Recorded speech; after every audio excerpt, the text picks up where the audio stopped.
나 또한 너에게 말한다. 너는 베드로이다.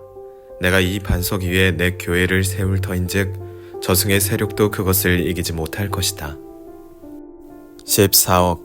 세계에서 가장 거대한 종교 로마 가톨릭의 수장, 교황.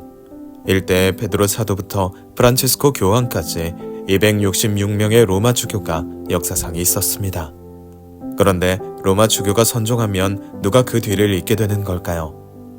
사도들의 후예를 선출하는 콘클라베에 대한 모든 것, 지금 시작합니다.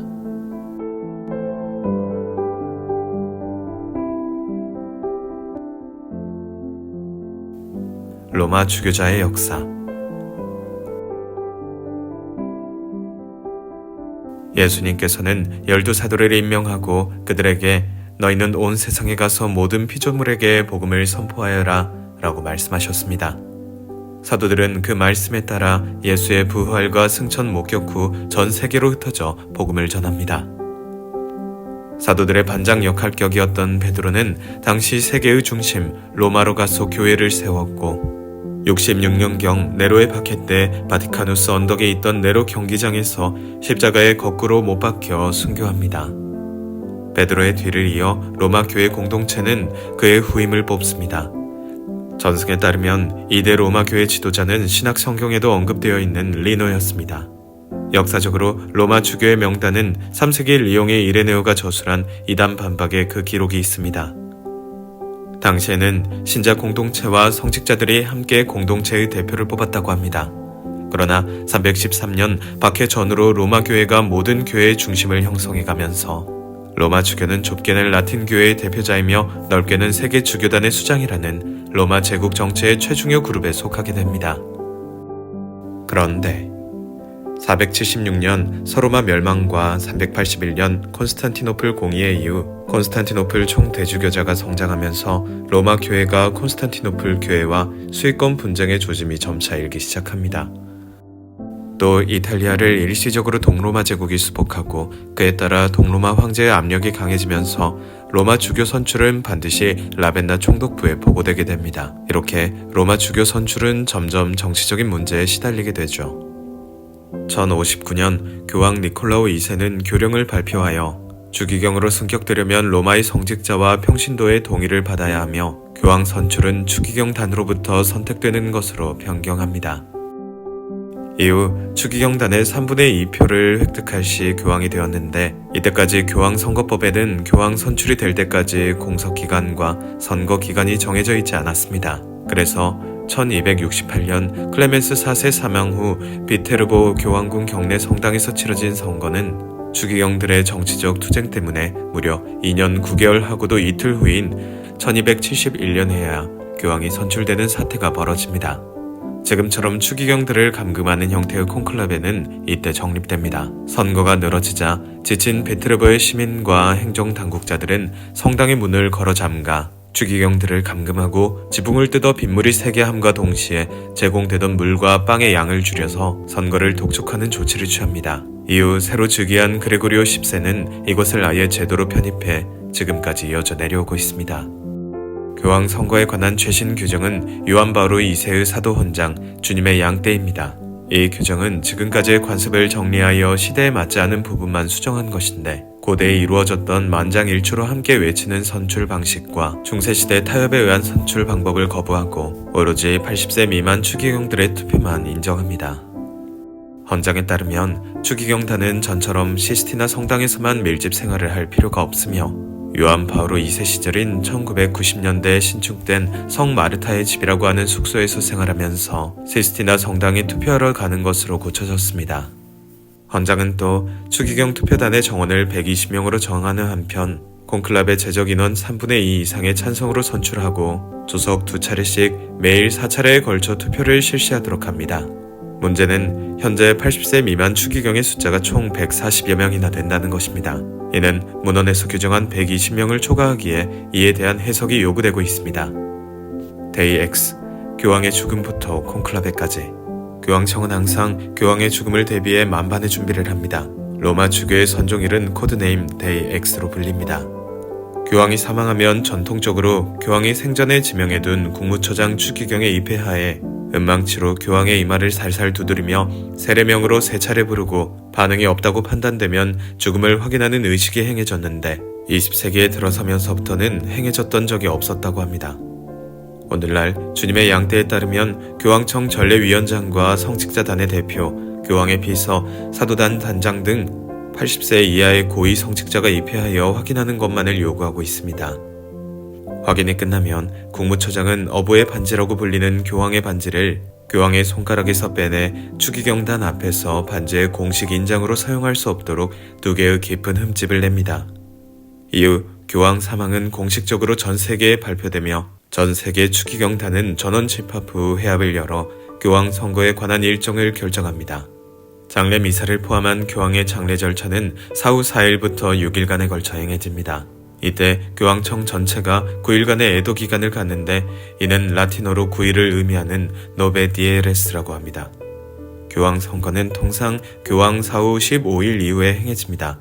불참에도 무방한 80세 이상인 자를 제외한 모든 추기경이 다 모이지 않는 경우 선거 개최일을 많게는 20일까지 늘릴 수 있습니다. 선거 당일 추기경단은 성 베드로 대성전에 모여 미사를 올리고 오후엔 사도국 내의 파울리나 성당에 집합하여 성인 호칭 기도를 부르며 선거 장소인 시스티나 성당으로 이동합니다. 성당에 도착한 추기경들은 성령의 도움을 바라는 찬미가인 베니 그레아토르 스피리투스를 부르고 만약 자신이 선출되었을 때에는 성자의 자유를 보호할 것, 선거의 비밀을 지킬 것, 투표에 대해 외부 압력을 받지 않겠다는 걸 선서합니다. 선서가 끝나면 교황청 전례위원장은 엑스트라 옴네스라고 외치고 추기경단과 자신을 제외한 모든 사람을 내보낸 후 문을 걸어 잠그고 투표가 시작됩니다. 선거는 수석 추기경이 콘클라베를 주재하게 되어 있으나 수석 추기경이 선거권이 없으면 일반적 서열에 따라 선거인 추기경 중 최고령 추기경이 주재합니다. 투표에 늦으면 해당 선거에 참가할 수 없고 병환 탓에 건강이 나빠지면 퇴실할 수 있으며 이 경우 회복하고 선거에 돌아올 수 있지만 병 이외에는 이후 선거에 재참가할 수 없습니다. 추기경단 이외 교황 선거 중에 추기경들과 만나거나 연락할 수 있는 사람은 추기경의 비서, 교황청 전례위원장, 의식장 등이며 국제여에 능통한 소수의 고위 사제, 2명의 의사, 요리사, 청소원뿐입니다. 당연히 추기경뿐만 아니라 스태프 전원이 선거의 진행이나 내용에 대해 중대한 비밀을 지킬 의무를 지니고 있습니다.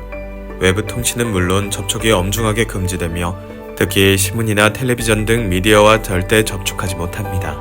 실제로 2005년의 콘클라베에서는 추기경단의 숙소인 성 마르타 숙소에 전화나 인터넷 회선이 절단되고 성 마르타 숙소와 시스티나 성당에는 휴대전화의 사용이나 도청을 방지하기 위한 방해 전파가 흐르는 등 전자적으로 경계태세를 강화하였습니다. 곧이어 비밀 서면 투표가 진행됩니다. 모든 추기경들이 미켈란젤로의 최후의 심판 앞에서 한 명씩 다음의 기도를 외치고 표를 넣었습니다. 선거 이후 발생할 수 있는 구설수를 완전히 차단하기 위해 개표 직후 투표용지는 불에 태워서 처리합니다. 그리고 3분의 2 이상의 표를 획득한 이가 사도 베드로의 후계자가 됩니다. 수석 추기경이 선거인단을 대표해 선출된 사람의 동의를 구하고 새로 선출된 교황은 자신의 교황명을 직접 정합니다. 이후 시스틴 성단 한쪽에 자리한 눈물의 방에 준비된 대중소 사이즈의 하얀 수단 중 한 벌을 입고 파울리나 경당에서 잠시 기도를 합니다. 이 경당에는 새 교황을 노려보는 베드로의 순교화가 있습니다. 미켈란젤로가 그린 이 작품은 새 교황에게 이렇게 말하는 듯합니다. 너도 이 고난의 길을 걸으리라. 한편 추기경들은 새 교황을 아련 뒤 베드로 대성전의 발코니로 향하고 선임 부제급 추기경은 외부 사람들에게 새 교황 탄생 소식과 이름을 다음과 같이 공표합니다.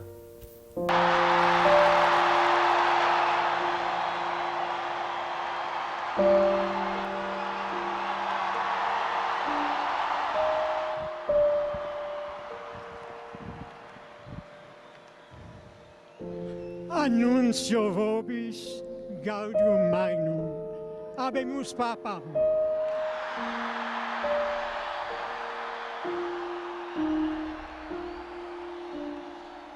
Eminentissimum ac reverentissimum Dominum Georgium Marium, Sancte Romani Ecclesiae Cardinalem Bergoglio.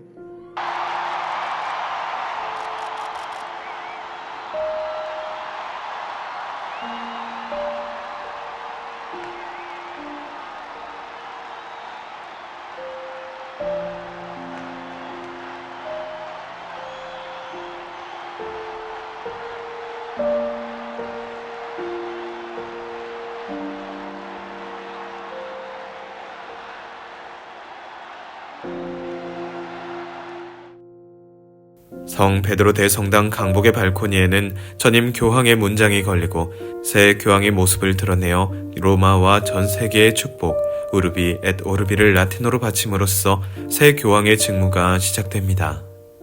콘클라베의 일화. 콘클라베에 관한 유명한 말이 하나 있습니다. 교황으로 콘클라베에 참석하면 추기경이 되어서 나오고 추기경으로 콘클라베에 참여하면 교황이 되어서 나온다. 실제로 266대 프란치스코 교황님도 콘클라베에서 교황이 될 줄은 꿈에도 몰랐다고 합니다. 그는 2025년 자서전 희망에서 자신의 콘클라베에 대한 일화를 이야기했습니다. 교황은 자서전에서 자신은 라틴 아메리카 추기경으로서 표를 몰아줄 수 있는 킹메이커로 꼽혔고 당시 유력 후보는 밀라노 대교구장 안젤로 스콜라, 보스턴 대교구장 션 패틀릭 오말리, 상파울루 대교구장 오질루 셰르르 추기경, 캐나다 마르크 우엘레트 추기경이 있었다고 수뢰했습니다.